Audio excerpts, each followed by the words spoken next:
લોકશાહીના મહાપર્વ એવી લોકસભા સામાન્ય ચૂંટણીના ઢોલ ઢબુકવા માંડ્યા છે.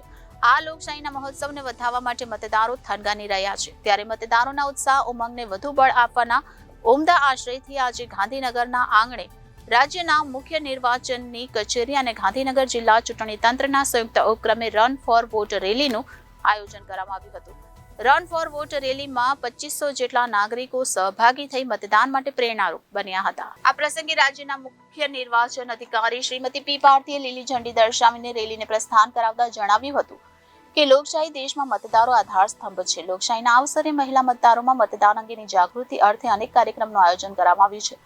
તેમણે મહિલા સહિત સર્વે મતદારોને લોકસભા સામાન્ય ચૂંટણીમાં વધુમાં વધુ મતદાન કરી લોકશાહીના અવસરમાં સહભાગી થવાની પણ અપીલ કરી હતી. રાજ્યના પાટનગર ગાંધીનગર ખાતે સ્વર્ણિમ પાર્ક ખાતે રન ફોર વોટ રેલીનું આયોજન સવારના 6:30 કલાકે કરવામાં આવ્યું હતું. મતદાર જાગૃતિના અવસરમાં નગરજનો અને કર્મયોગીઓ મોટી સંખ્યામાં સવારથી આવવા લાગ્યા હતા. આ રેલીમાં રાજ્યના મુખ્ય નિર્વાચન અધિકારી શ્રીમતી પી ભારતી, અધિક મુખ્ય નિર્વાચન અધિકારી શ્રી ડોક્ટર કુલદીપ આર્ય, જિલ્લા ચૂંટણી અધિકારી અને કલેક્ટર શ્રી મેહુલ દવે, જિલ્લા વિકાસ અધિકારી શ્રી સંજય મોદી, ગાંધીનગર મહાનગરપાલિકાના કમિશનર શ્રી જે.એન. વાઘેલા સહિત તમામ નોડલ અધિકારી અને કર્મચારીઓ અને વિશાળ સંખ્યામાં નગરજનો ઉપસ્થિત રહ્યા હતા.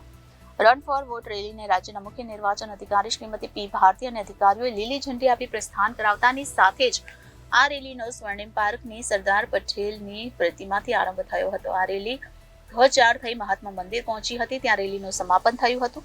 આ રેલીમાં સર્વે નાગરિકો અને કર્મચારીઓએ આગામી તારીખ 7 મે 2024 ના રોજ અવશ્ય મતદાન કરવાના સંકલ્પ સાથે સૌને અપીલ કરી હતી.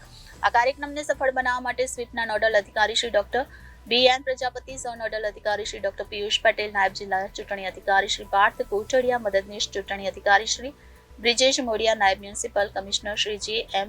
ભોરણિયા અને ચૂંટણી મામલતદાર શ્રી ડોક્ટર આર.પી. પટેલે ભારે જહેમત ઉઠાવી હતી. Bureau report, Janadesh news, Gandhinagar.